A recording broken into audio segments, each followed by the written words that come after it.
People have spoken. They want more hockey. So let's break down Dallas-Edmonton. Now, you brought this up in the last segment, Corey. Between 1997 and 2003, the Stars and Oilers met in the playoffs 6 times. So almost every year you could count on that. They have not met in the playoffs since then. Wow. So it was Stars-Oilers every single year and then nothing for like almost a generation. The Stars hold a 5-1 advantage all time over Edmonton in the playoffs. They beat them in 2 of the seasons they advanced to the Stanley Cup final in 99 and 2000. But this is the deepest that they've ever faced each other in the playoffs. Okay. Yeah, this is exciting. Now, people have asked a lot about Connor McDavid and what he does that is so important. And that is everything. Well, that is true. He can contribute across the ice. He's a scoring machine, but he is by far, he is definitely not their only scoring threat. And so I don't want to point out that it's just like Connor McDavid, but they have some other stuff. They have some other potential problems. We can dive into just their scoring if you want. Well, that being said, Colorado was that kind of team too. That is very true. Like they had a line full of scorers, and they could send a wave at you if they needed to. So I think we went back and threw those numbers out on Chris Tanev whenever Nate McKinnon was on the ice. It was 3-1 Stars. Unbelievable. And I'm not saying that Tanev is just all over him and draping him. It's just the defense is better whenever their best guys are on the ice. Chris Tanev is out there too, and he's doing his thing. So watch that. Just keep an eye on whenever you see Connor McDavid on the ice and you see Chris Tanev on the ice. Those two things. Keep an eye out for Evan Bouchard as well, and that's another person that he can make an impact on both sides of the ice. And then Draisaitl is actually their leading point getter in the playoffs. And so he has been an assist machine, as has Connor McDavid. So there's a lot of people that you have to watch out for. But this right here feels like the matchup that could make or break the playoffs. Dallas special teams. On the power play, they've actually been really, really good. I know we talked about some power plays that looked till late, right? Yeah. Didn't Colorado take advantage they of the last did. Couple games? Offensively on the power play. Yeah. Defensively, we'll get to that in a second. Not so good. Offensively on the power play, they've converted 29% of their chances. So I know we picked out a couple of sequences that felt kind of disorganized, but for the most part, they have been good in this playoffs. However, on the penalty kill, out of the 16 teams that started in the playoffs, the Stars are 11th in penalty kill. They only kill off the penalty 69% of the time. Nice. Usually I would agree with that. In this instance, no. And guess where that's going to turn out to be a huge problem? Edmonton is converting 37.5% of their power plays. Is that good?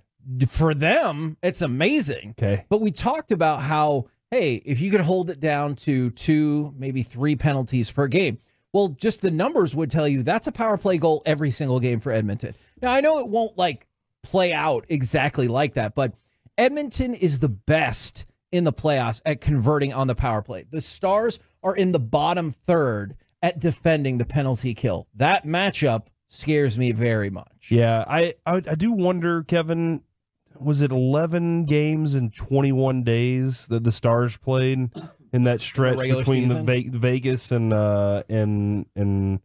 who did we just destroy in round 2? Colorado? Yeah. It was a wild turnaround there. I gotcha. How much do you think that rest is going to help them I think, just kind of reset? Because I think in game 1 against Colorado, it was pretty evident that Dallas was gassed. And that's one thing DeBoer said. He's not worried about rust at all. He actually appreciated the time that they did get off to maybe heal up a little bit, get organized once again, and go after it. But power play, keep an eye on it. Keep an eye on how tight the ref's whistle is, because the Stars have actually served the fewest penalty minutes in the league in the regular season. You need that to carry over into this playoff series, because Edmonton has been freaking destructive on the power play. Here's one advantage that the Stars look like they really have, though. You want to guess? Balanced scoring. That's probably I'm going to have a guess here. too. I'm only going off of what I've heard over the last week. the depth of our team. Absolutely. I agree with both And that's of where those. the balanced scoring, I think, plays in too. Yeah. I was actually going to focus on something else, but Like a real stat. I do agree with you guys about that. Because I guess depth is more of an opinion than a real number. We said goaltending. Goaltending Okay. is where the difference is going to be. Because didn't they replace their didn't they swap And then they put him goaltenders? back in. Yeah. So Stuart You Skinner. have two goaltenders and you don't have one goaltender? Is that I mean, it was interesting because Stuart Skinner was shaky. Do you want to make like a Leonard Skinner joke? Where are we going with this? what? Me and him. Okay, Same cycle. I figured it was probably that direction. Leo. He was shaky in his first 10 games. We talked about you want to be around 910, perhaps 913 save percentage. He was 881 and was giving up 2.87 goals per game. That is 3/4 of a goal higher than Jake Ottinger. And so what happened? So they replaced him and they put in Calvin Pickard, not Captain Pickard. And he played a couple of games and he was solid. He really was. It looked like, honestly, he was playing better than Skinner, but also he didn't get a lot of attempts against him in those couple of games. So they put Skinner back in for games 6 and 7, and he didn't see a whole lot of shots. So that's going to be another thing. When you pepper shots on the Edmonton goal, they have looked shaky in the playoffs, especially Skinner from that perspective. And I would imagine he still sees the bulk, if not all of the time in this series. All right. That being said, volume of shots. I know that was something that you were harping on in the last series, Sure. and even against Vegas. Is this one of those where just keep throwing it at the net, or hey, man, you're probably going to find that you're 4 of 15 against these guys? I am a big advocate of just throwing shots up at the net because, especially in the playoffs, if you look for that pretty goal, you might be sad that you're not going to see it as much as you might have hoped. I think Edmonton is a solid defensive team. I think you might have a little bit more room inside to work with. Okay. So if you don't want to just pepper shots up at the net and hope you get a rebound, because that's what you had to do against Vegas, or that's what you had to do at times against Colorado, maybe this is the series where you can set it up. Do you feel that you don't feel that their defense is as stout then to be able to collect like that? As Vegas. Okay. All right. I feel fine. It's the same as comparing Colorado. Them favorably to Colorado. Like Colorado does. I wouldn't. You hear that, Colorado? We beat you, and you suck at defense. They're out. What are you going to do about it? But I don't think they're going to be. I don't think you're going to lock them up as being as good as Vegas defensively. At least that's my opinion. People might disagree, but that's one of the reasons.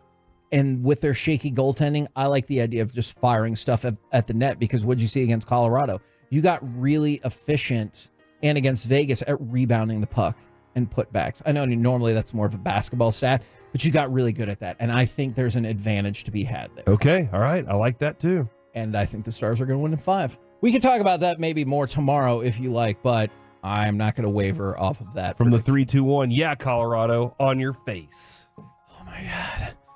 We're the KNC masterpiece. They're probably burnt out. They probably talked to DeMarcus Lawrence, and they're probably like, we're probably just burnt out. By the way, Kevin, Luke Schoonmaker, who underwent off-season shoulder surgery, has a hamstring issue and is likely to miss all of OTAs.